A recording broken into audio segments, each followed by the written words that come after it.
Lo Gunting, how about you? Where are you now? I have to speak in Cantonese because it's easier for me to communicate. 我做咗即係推廣環保嘅工作已經10年啦，10年咧就想去改變人嘅生活方式，但係咧我可以講俾大家聽，我係 fail 咗嘅。我連我啲朋友我都唔可以改變佢嘅生活方式。有3種嘢你唔可以你講人哋就聽。第一就係政治，第二就係宗教，第三就係生活方式，即係叫人去環保，無啦啦叫人去環保，佢睬你都傻。因為咧 ，we are all addicted to oil。呢個石油產品同戒煙冇分別啊！我成日教人地球變暖啦，同教人戒煙係冇分別嘅。Very difficult。戒煙係人都知道煙有4700種化學物質，舊時係講43種致癌物質，而家唔係啊，而家係63種致癌物質，係人都知啊。知道咗之後咧，你可以去食，你可以唔食，你可以去教育下一代去食，或者叫佢唔好食。講完晒地球變暖，哇！啲山又冧啊，水又浸啊，啲冰川又溶晒之後，又冇嘢食啊，又會打仗啊。講完之後，你可以去環保，你可以唔環保，你可以去教育。個波就係交翻俾你。但我講俾大家聽 ，it's very very difficult。因為 including 我自己都唔係話想改就改得到。點解我會改呢？就因為大難臨頭喺我身上，所以我去改啊嘛。因為我 chemical sensitive。我係有一個叫 multiple chemical sensitivity， 嗰個令到我完全係想死啊！但係冇醫生醫得到我。全球原來98% 嘅醫生係冇讀過環境醫學嘅，所以佢叫我去睇心理醫生啦，佢幫唔到我。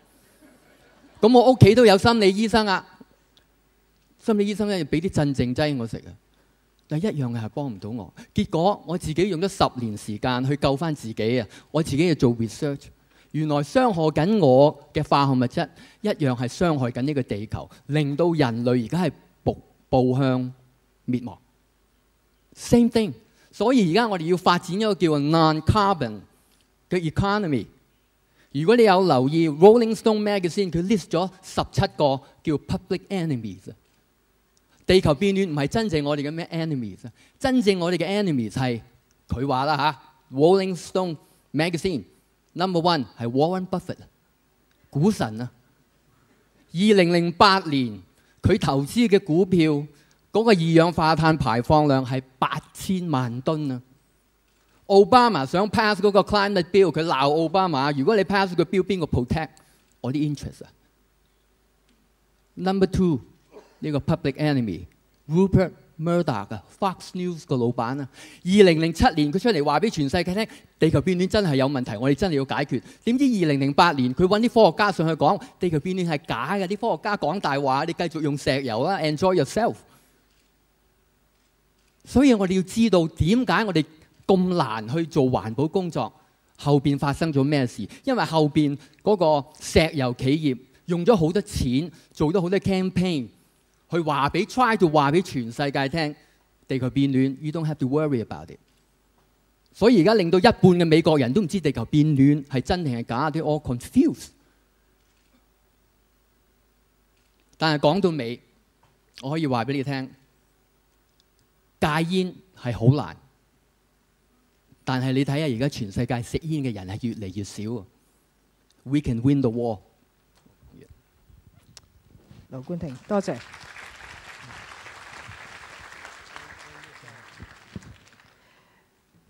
If I can then ask David whether he has any other comments to add from the cultural perspective.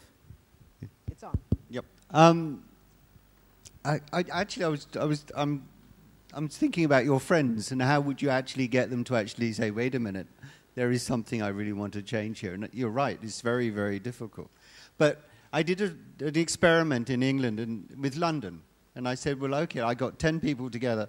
And there was a scientist, an economist, a social designer, an architect, an artist, 10 people. And I said, okay, can you imagine London in 10 years' time if we managed to decarbonize it? And we had a workshop that went on all day, and it was unbelievable. It was extraordinary, this city we created. And it wasn't that much different, but actually it was something really inspiring. And And I was kind of going, well, maybe if we could go to your friends and say, wait a minute, this is what the city could look like in 10 years' time. You can do all of the things you probably want to do. The thing that actually was high on the agenda is that it needed a very strong cultural activity. We needed to ramp up the cultural activity of the whole city in order to give people lives that they were really excited by, rather than just shopping. So, you know, there was lots of benefits and lots of things. So I think one of the things that we need is an amazing amount of creative energy and excitement and inspiration, and kind of go, what could we be for? What can we kind of give to people that says, this is the world, this is the place we could live in? And the other thing the reason I like the C40 program is I can imagine my city. I'm really proud of London. I like London. I live in it. I'm proud of my city. I'm sure everybody from Hong Kong would say the same about Hong Kong. So if you kind of go, well, climate change, let's imagine my city and see what my city can do, and you take ownership of it and you take pride in it, then you kind of go, that's what the city can do. And the whole C40 program is, it takes city-size scales. C40 is 40 cities from around the world, the major cities, and says, okay, how can each city do something?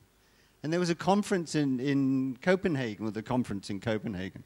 I mean, the cities all gathered, the mayors all gathered, and they went, wow, we're doing this, we're doing that, we're doing this, all these lovely things. The man from Addis Ababa, the mayor of Addis Ababa, because the desert was encroaching, he got every single person in the city, 3.5 million people, to go out and plant a tree, which actually stopped the desert's encroaching. It was such a lovely, very simple thing to do. Everybody went out in a couple of weekends, planted a tree, no problem. But the actual impact of that, and also they then took ownership in the beautiful forests that they created.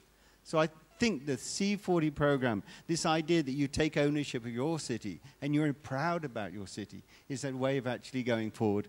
And you might even find your friends going, actually, you know, this is much more cool.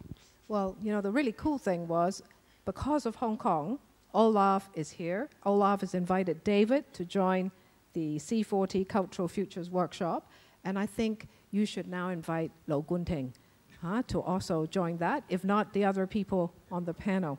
Right. Now, I want to come to Wang Yongchen and C.Y. Lam. C.Y. Lam was the former director of the Hong Kong Observatory. So he's a scientist. He's also a very seasoned civil servant. But since he retired, he's been spending his time as a broadcaster, as a writer.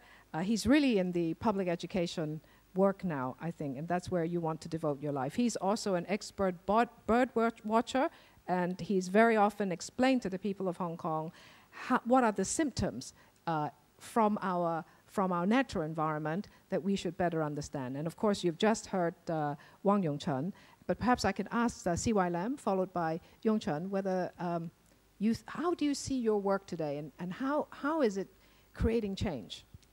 Well, I'm a retired civil servant, so in Hong Kong they say it is a spent battery. Well, but I thought I might as well use the spent battery for some good purpose. So I run around to schools, various places, professional bodies. I think I've done around or more than 200 lectures since I retired. Well, we are talking about changing people's behavior. It is virtually impossible. In Chinese, you say it's easy to move the hills and rivers. It's difficult to move the people, the mind. But as a scientist, I will analyze the situation. Firstly, we have to convince people that a problem exists which affects them in some significant way. Not their children, but them, these people. Now, I show various curves, projections of the future, and they always look at the point where they die, or they will die. And some would say, lucky, I would be dead then.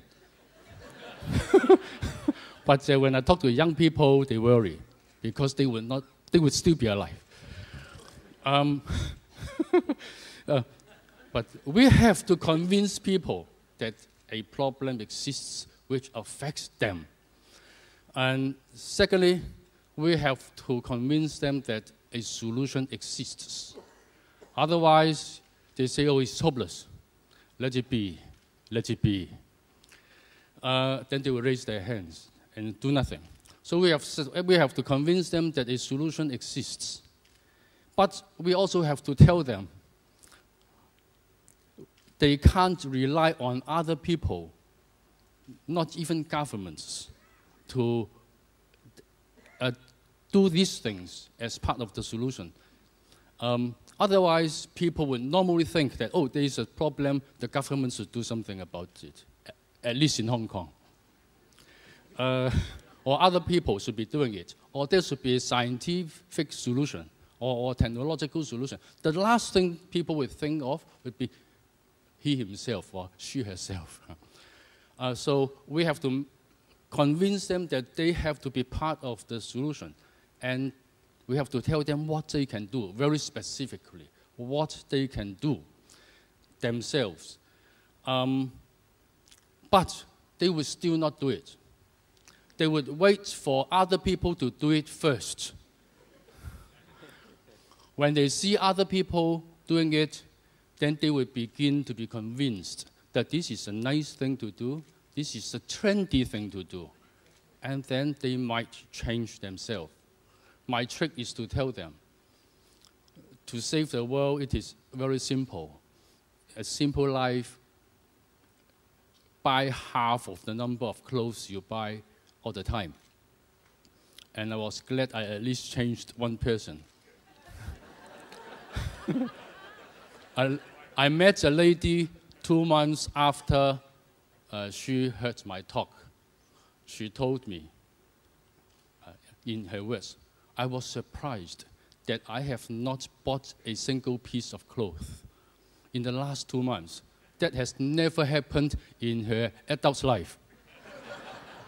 So at least one has been changed. So I will end up with this. It is difficult, but there is hope. And we are human beings. We live on hope. Thank you.